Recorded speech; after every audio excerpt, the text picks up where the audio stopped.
From expectations to conversations, we offer all the services you would expect. HealthFirst Network provides quality, confidential reproductive health care, education, and nutrition counseling. Karen, what made you decide you wanted to get into working for WIC and doing WIC? Oh my God. I just like public health. Public health nutrition is really where, as a dietitian, because all the counselors are dietitians, public health nutrition is something where you can really see the impact of what you do.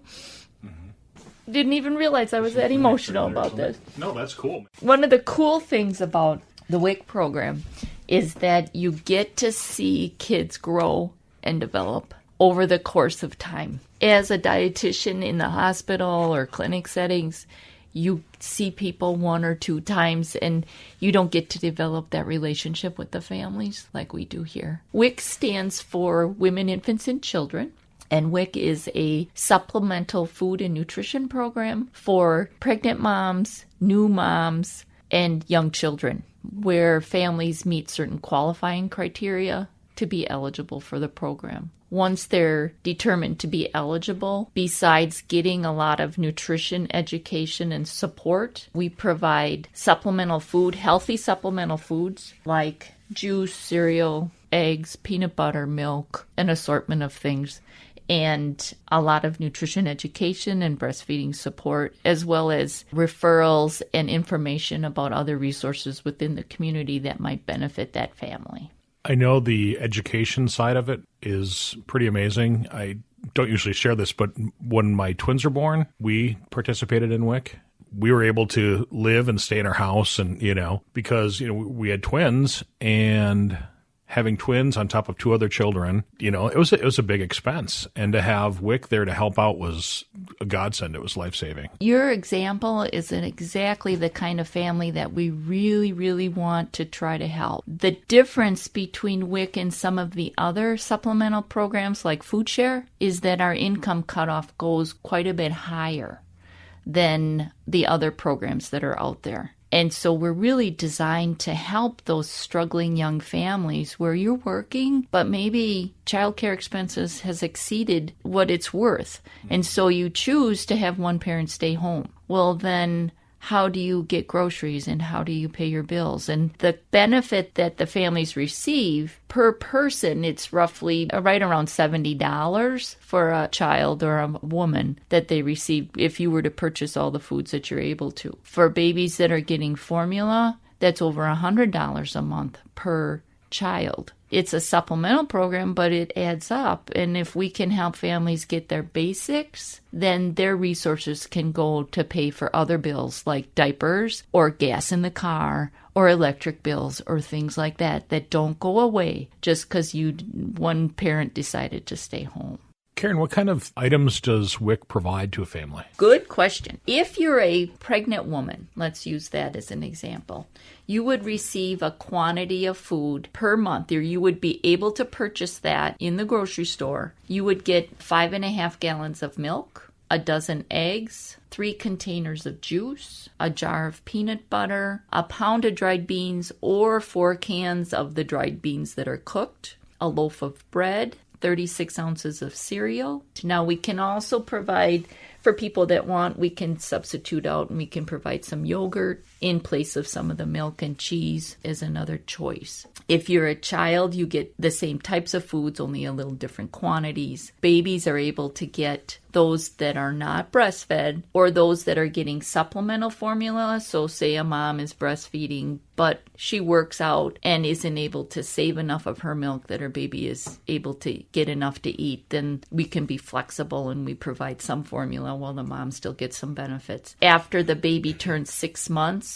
they're able to get some baby foods and then infant cereals as well. The foods that families are allowed to purchase from us, what happens is we have a very strict guideline that the USDA has set for us to provide nutrients for our families. And every 3 years, all the foods that are available in the grocery store get looked at to see if they would qualify to meet our standards. Like, for example, the cereals that you can get from us are cereals that have to have a lot of iron in them, not much sugar in them, and be whole grain. If you think about examples of that, that would be something not like Lucky Charms or Fruit Loops. We also are able to provide fruits and vegetables for families. We give a dollar amount per month per individual. So if you're a child, you get $9 worth of fruits and vegetables a month, and women get $11 worth of fruits and vegetables a month. So you can get any, and the fruits and vegetables can be fresh, but as you know how our growing season is so short,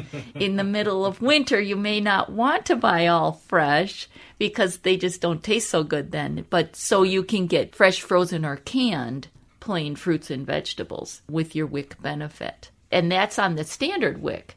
Now, in the summer, we do something really cool. We are able to provide farmer market checks for our families. And what that is in the summer, we provide per family $30 worth of these special farmer market checks. They take those to the local farmers market and purchase Wisconsin-grown fruits and vegetables. At our organization on Monday afternoons, in our parking lot, we have a farmers market. Oh, wow. So it's a really neat connection where families can come. If they happen to come on Monday afternoon to pick up their farmer market checks, they can go right into our parking lot and purchase fruits that are grown here in Wisconsin. That's instant gratification if I ever heard it. Yeah. It is just so cool. It is just so cool that we have this going now. And families that utilize the farmer market checks just love them. So the age group for WIC is from birth to 5? Till 5. The history behind the 5-year-old cutoff is kind of interesting in that WIC program was designed in the late 60s, early 70s, when our country had a surplus of commodities and we had people who were hungry. And there was a neat thought where if you combine the commodities, the farm commodities, so flour, dairy products, things like that the government was paying to help farmers produce and get them into the bellies of people who were hungry and coordinate that with some nutrition education. The thought was that we would provide these foods until kids were 5, and at 5 years old, kids would go to kindergarten, and through the school lunch program, they would then also be provided with the healthy food combinations through the school program. So that's why the 5-year-old cutoff was implemented. When does a client begin with WIC? As soon as a mom finds out she's pregnant, they can enroll with us. We want to help them throughout their pregnancy. So we see moms every 3 months throughout their pregnancy and help them deal with whatever the pregnancy presents for them, whether they have morning sickness real bad, they're gaining lots of weight or not enough, helping them figure out how to eat as best they can given their life circumstances. Another thing that we do is help moms with stop smoking, referrals to other programs within our community that help them eliminate barriers to being healthy through different resources that are available in the community. So Karen, we've talked a little bit about the fact that WIC offers help to families to go out and purchase things. What about families that choose to breastfeed? Do you have programs or do you help new moms, new families with that? Yes. That is one of our primary emphasis, is to help moms be successful with that. So when we see moms when they're pregnant, we're helping them answer questions they have about how to feed your baby, no matter what way they choose to feed their baby, because there are options galore today. We want moms to be successful with their breastfeeding efforts.